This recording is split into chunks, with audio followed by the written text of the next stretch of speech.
ഈ രണ്ടക്ഷരങ്ങൾ ഇന്ന് മലയാളികളുടെ മനസ്സാക്ഷിയുടെ ശബ്ദമാണ്.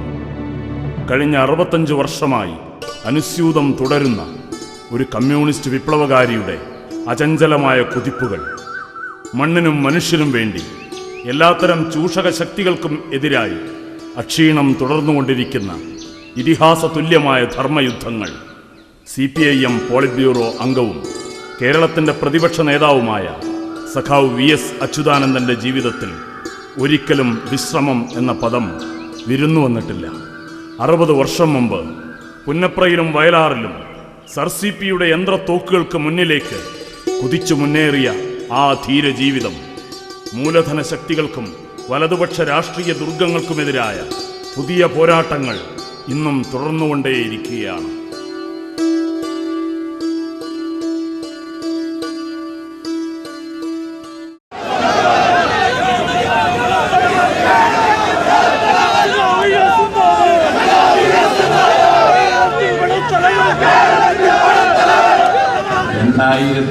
മെയ് മാസത്തിൽ അധികാരത്തിൽ വരാൻ വേണ്ടി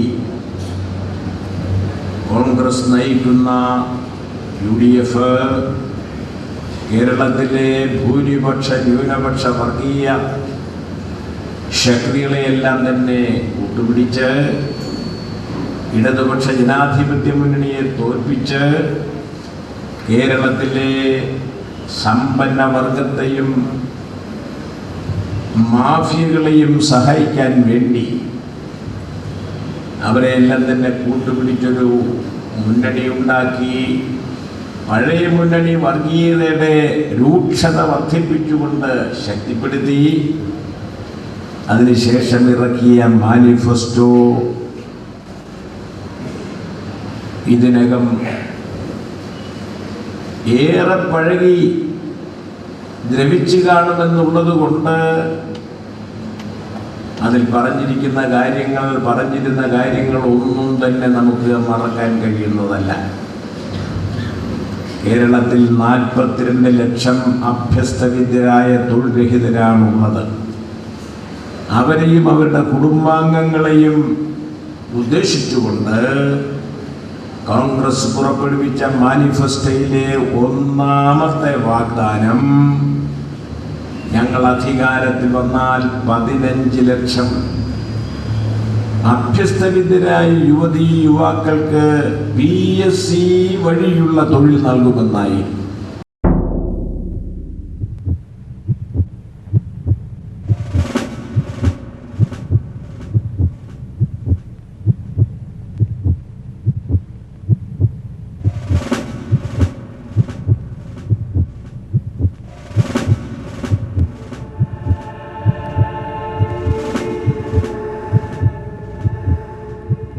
രംഗത്തിറങ്ങിയ കുട്ടികളുടെ നേരെ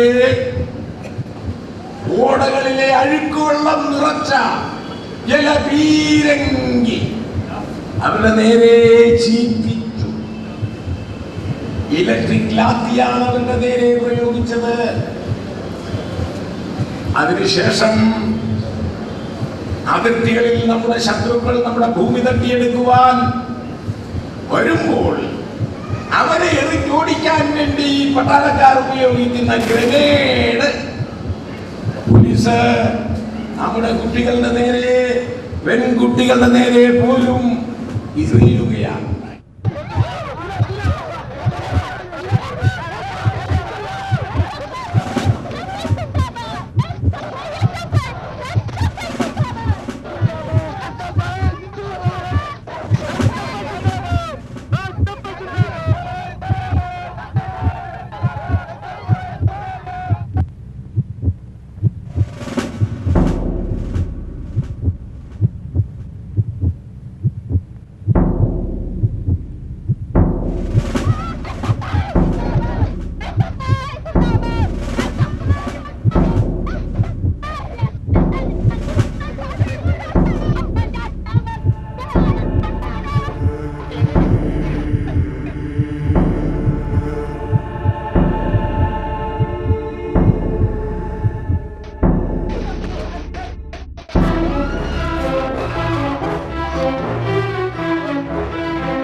പോലീസിന് ഇതേപോലെ ചെറുപ്പക്കാരെ തല്ലാൻ ആരാണ് നിർദ്ദേശം നൽകിയത്?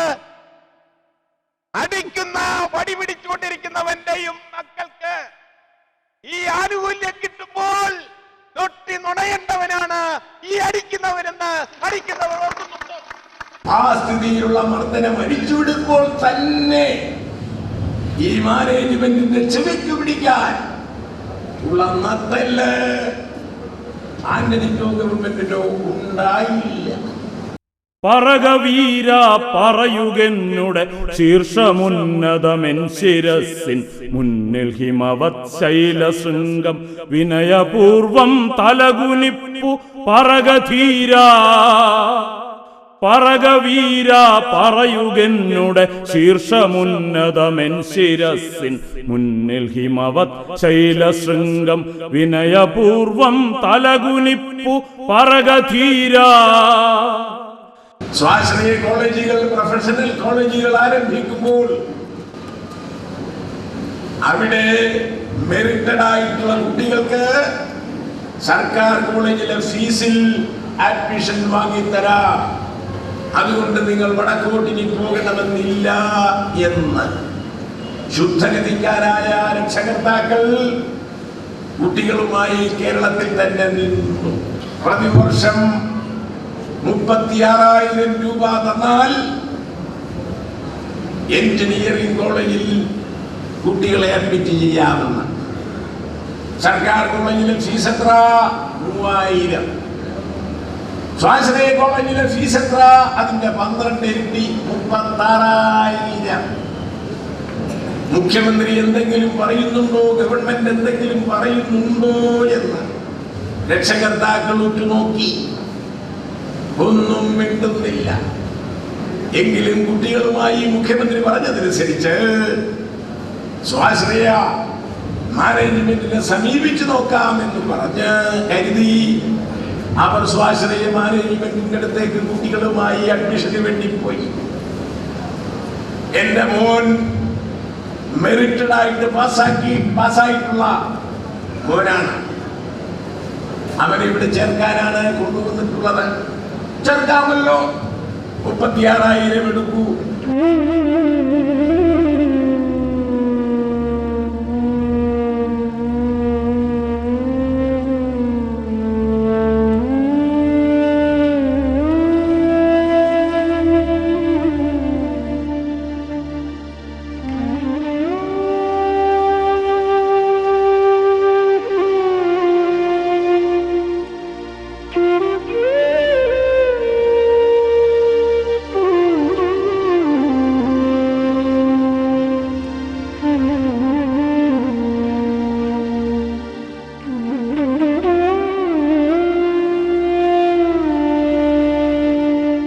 കർണാടകത്തിലോ ആന്ധ്രാപ്രദേശിലോ തമിഴ്നാട്ടിലോ പോകേണ്ടതില്ല എന്നുപദേശിച്ച മുഖ്യമന്ത്രി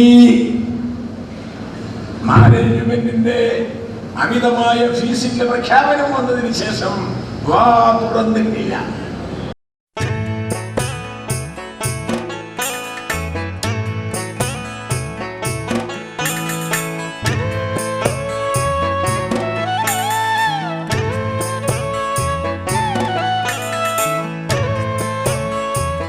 കേരളത്തിലെ കർഷക ജനങ്ങൾ ഏതാണ്ട് 1 കോടിയോളം വരും.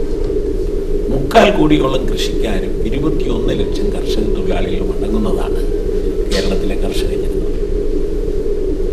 ആ കർഷക ജനത കാർഷികോൽപ്പന്നങ്ങളുടെ വിലയിടിവ് മൂലം ഏറ്റവും ഏറെ ദുരിതമനുഭവിക്കുകയാണ്. കേന്ദ്ര ഗവൺമെന്റിന്റെ ആഗോളവൽക്കരണ നയം, സ്വകാര്യവൽക്കരണ നയം, ആ നയത്തിൻ്റെ ഫലമായി അന്യരാജ്യങ്ങളിൽ നിന്നുള്ള വ്യാവസായിക കാർഷിക ഉൽപ്പന്നങ്ങൾ ഇന്ത്യയിലേക്ക് ഇറക്കുമതി ചെയ്യുമ്പോൾ നികുതി രഹിതമായോ തുച്ഛമായ നികുതിയോ മാത്രം അതിൻ്റെ മേൽ ഈടാക്കുന്നതിൻ്റെ ഫലമായി ഇവിടെ ഉൽപ്പാദിപ്പിക്കുന്ന വ്യാവസായിക ഉൽപ്പന്നങ്ങൾക്കും കാർഷിക ഉൽപ്പന്നങ്ങളും അവരോട് മത്സരിക്കാൻ കഴിയുന്നത്. 2002, 2003, 2003, 2004 കാലത്ത് പഞ്ചാബ് മുതൽ കേരളം വരെ 20,000-ഓളം കൃഷിക്കാരാണ് ആത്മഹത്യ ചെയ്തത്. കൃഷി ഇറക്കാൻ നേരത്ത് വാങ്ങുന്ന കടം വിളവെടുത്തു കഴിഞ്ഞാൽ തിരിച്ചു മടങ്ങാൻ കഴിയുന്നില്ല. കാരണം കാർഷികോൽപ്പന്നങ്ങളുടെ തുച്ഛമായ വിലയാണ്. അവരുഖണ്ഡാകുലരാകുകയും കൃഷിയിലെ കീടങ്ങളെ കൊല്ലാൻ വേണ്ടി വീട്ടിൽ വാങ്ങി വച്ചിരിക്കുന്ന കീടനാശിനികൾ സ്വയം കഴിച്ച് അവർ ആത്മഹത്യ ചെയ്തു തുടങ്ങുകയുമാണ് ഉണ്ടായത്.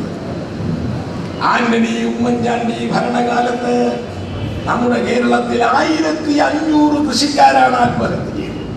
2004 നവംബർ 10 പ്രസൂണും ഭാര്യ ശ്യാമളയും അവരുടെ 4 വയസ്സുള്ള മകനോടൊന്നിച്ച് വിഷം കഴിച്ചു. പ്രസൂണും ശ്യാമളയും മരിച്ചപ്പോൾ മകൻ മാത്രം രക്ഷപ്പെട്ടു. ഇവരോടൊക്കെ ചോദിച്ചാൽ അറിയാം, കഴിയില്ല. ഒരുപാട് കഷ്ടപ്പെട്ടു എന്റെ മക്കളുണ്ട്. ഇപ്പൊ ഇങ്ങനെയൊക്കെ പോയി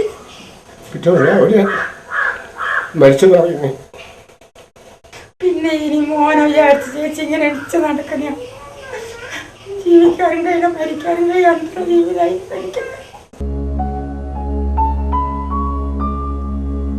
എപ്പോഴും പറയും, പക്ഷെ ഇങ്ങനെ ബാങ്കിൽ നിന്ന് നോട്ടീസ് വന്നപ്പോഴൊക്കെ അങ്ങനെ പറയാറുണ്ട്, അടയ്ക്കാൻ ഒരു